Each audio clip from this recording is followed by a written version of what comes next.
teman-teman, perkenalkan aku Gaida Syafa Zahra dengan NIM G00251134 dari kelompok B9. Di sini aku akan menjelaskan yang pertama tentang struktur anatomi vertebra yang meliputi ossa, ligamenta, dan juga articulatio. Yang pertama, ossa terlebih dahulu. Jadi os vertebra ini terdiri dari 33 tulang yang mana merupakan 7 vertebrae cervical, 12 vertebrae torakal, 5 vertebrae lumbal, 5 dan juga os sacrum dan os coccygeus gitu. Nah, kita bahas untuk struktur secara umumnya dulu. Nah, dia tuh punya dua bagian, yaitu korpus di bagian anterior dan juga arcus di bagian posterior. Nah, korpusnya itu bentuknya bulat, terus kalau arkusnya itu dia punya beberapa prosesus. Yang pertama ada prosesus spinosus. Prosesus spinosus tuh ngarahnya ke arah kaudal, terus dia juga punya dua prosesus transversus, dia ke arah posterolateral, jadi ke belakang tapi agak ke samping gitu. Nah, dia juga punya foramen vertebral yang mana akan dilewati oleh medula spinalis. Oke, lanjut kita bahas ke C1 dulu. C1 atau yang disebut dengan atlas. Nah, atlas ini dia ciri khasnya adalah dia nggak punya korpus dan juga nggak punya prosesus spinosus. Dia punya fovea dentis yang nanti akan berartikulasi dengan apex dentis. Punyanya si ini atlas, punyanya si aksis. Kita lanjut ke aksis. Aksis ini ciri khasnya adalah dia punya ini apex dentis yang nanti akan berartikulasi dengan fovea dentis, dan dia cirinya tuh ini prosesus spinosusnya dia bifida, jadi terbagi menjadi dua kecil gitu. Nah, dia di sini ya udah gitu aja. Terus kita lanjut ke C3 sampai C6, dia strukturnya sama, kurang lebih sama. Dia punya korpus, punya prosesus spinosus, dan juga dia punya foramen transversarium. Foramen transversarium ini nanti akan dilewati oleh arteri dan vena.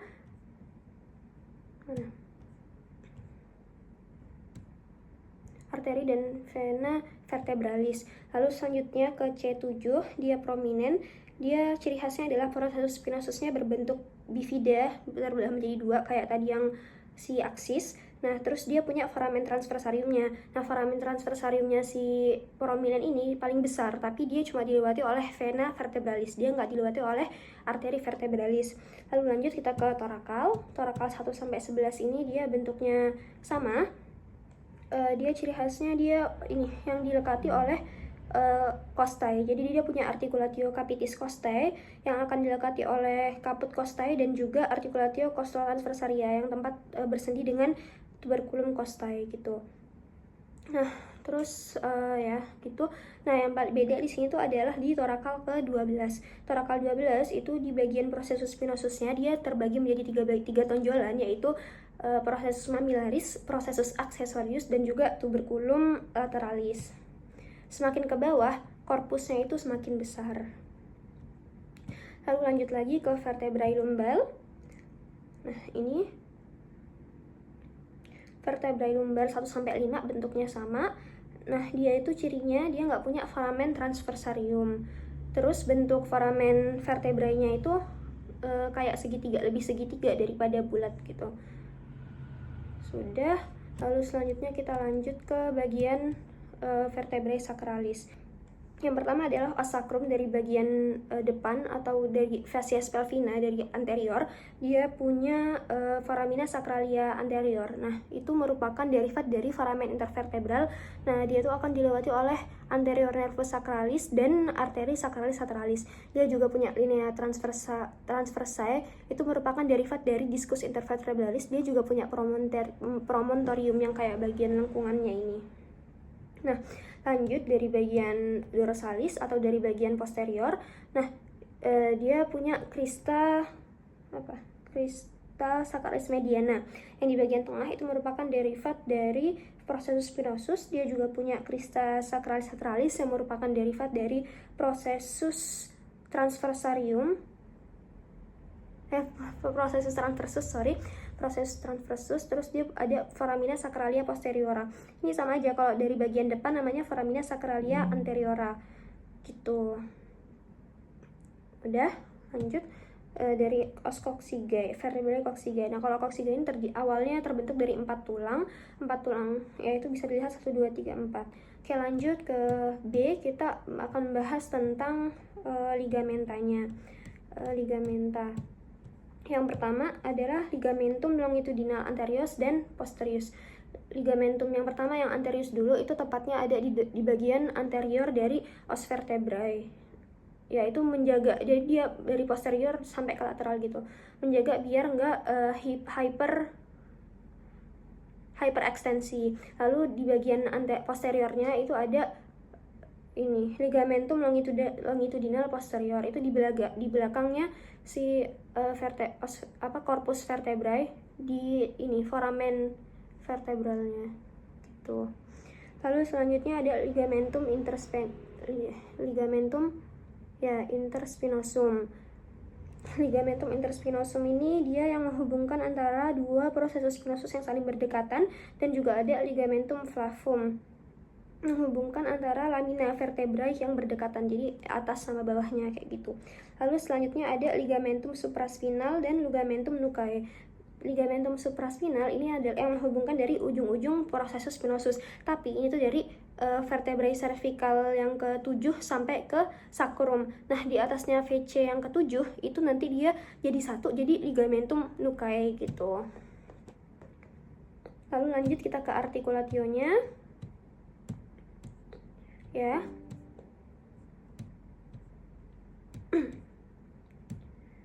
Nah, artikulationnya dia punya discus intervertebralis yang dia tuh berada di antara tulang-tulang, di antara korpus-korpusnya, biar masih bisa sedikit bergerak gitu. Terus di antara ada namanya ini sendi zygofoficialis, dia yang menghubungkan antara proses articularis superior dari vertebrae dengan proses articularis inferior dengan vertebrae yang di atasnya kayak gitu. Sudah, lanjut kita ke yang kedua. Yang kedua kita akan membahas tentang plexus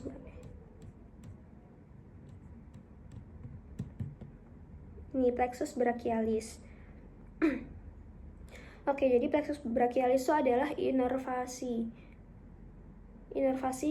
di bagian tangan.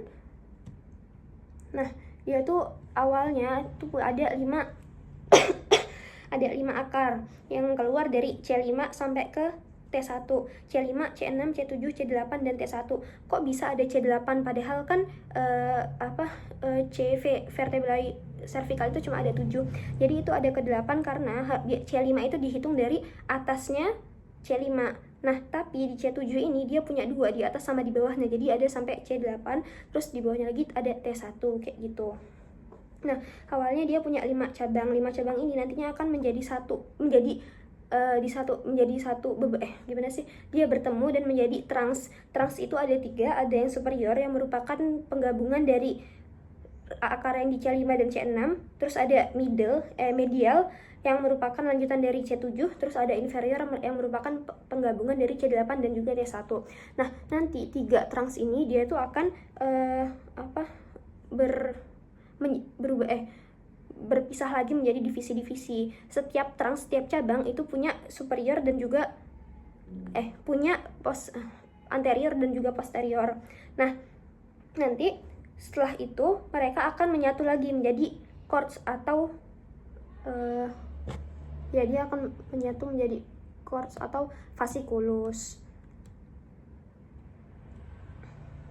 Nah, fasciculus itu ada 3, ada yang lateral yang merupakan penggabungan dari bagian anterior, trunkus superior dan juga medial. Terus ada yang medial itu merupakan lanjutan dari posterior, divisi posterior, trunkus inferior. Lalu semua bagian posterior itu akan menjadi fasciculus posterior gitu. Nah, nanti semua cords ini atau fasciculus ini dia akan mensarafi bagian yang lateral tadi, akan mensarafi bagian musculocutaneus dan juga median. Terus yang bagian posterior dia akan mensarafi aksila dan radial. Terus yang medial dia akan mensarafi bagian median dan juga ulnar. Lalu lanjut kita ke soal yang ketiga. Yang minta kita untuk menjelaskan regio femoralis yang meliputi ossa, musculi, dan juga inervasinya. Bentar, kita ke ossanya terlebih dahulu. Yang pertama adalah ossa femoralis. Kita pakai aplikasi ini aja biar lebih mudah. Ini dari femur. Jadi femur itu ada 3 bagian, ada epiphysis proximalis, diaphysis, dan juga epiphysis distalis. Yang pertama kita bahas epiphysis proximalis dulu. Dia punya di sini caput femoris.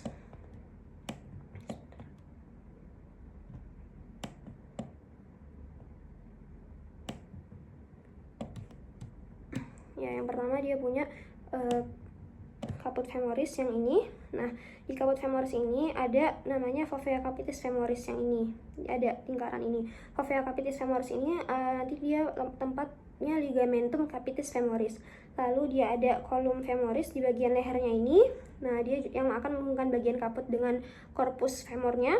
Terus dia juga punya ini tonjolan yang namanya fossa trochanterica. Trochanter. Nah, dia ada trochanter yang mayor dan juga trochanter yang minor. Di trochanter mayor ini ada crista intertrochanterica. Fossa ini tempat dia di bagian medial. Ke bagian diaphysis, di diaphysis ini ada corpus femoris. Di bagian epiphysis distalis yang pertama itu adalah ada condylus medialis dan juga condylus lateralis. Ini yang medialis, yang ini lateralis. Ini untuk bersendi dengan tibia. Nah, lalu ada epicondylus medialis dan lateralis. Yang ini epicondylus lateralis, yang ini epicondylus medialis dan epicondylus lateralis. Oke, lalu ada fascies patellaris dari bagian anterior. Terus dari posterior dia ada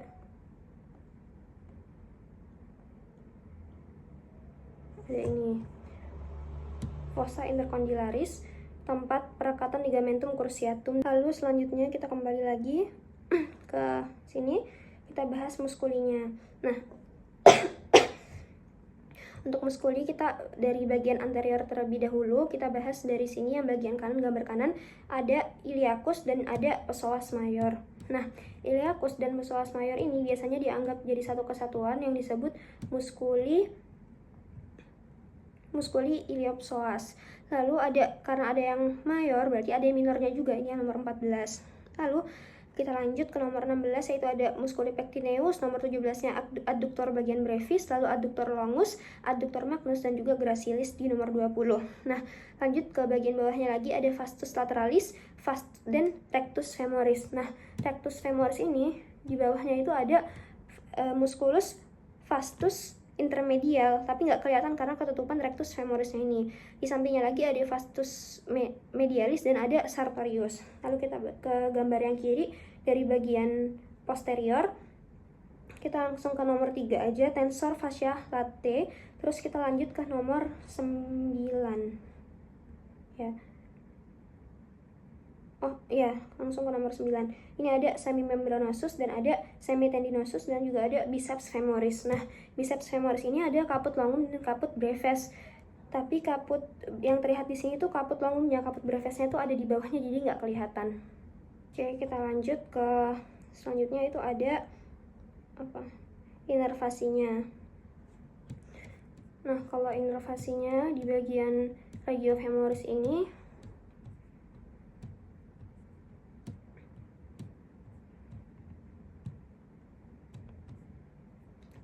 di bagian plexus lumbalis itu ada nervus femoralis yang merupakan untuk motorik di bagian otot ventral pinggul dan paha. Terus dia juga sensorik di bagian sisi ventral paha dan sisi ventromedial dari tungkai.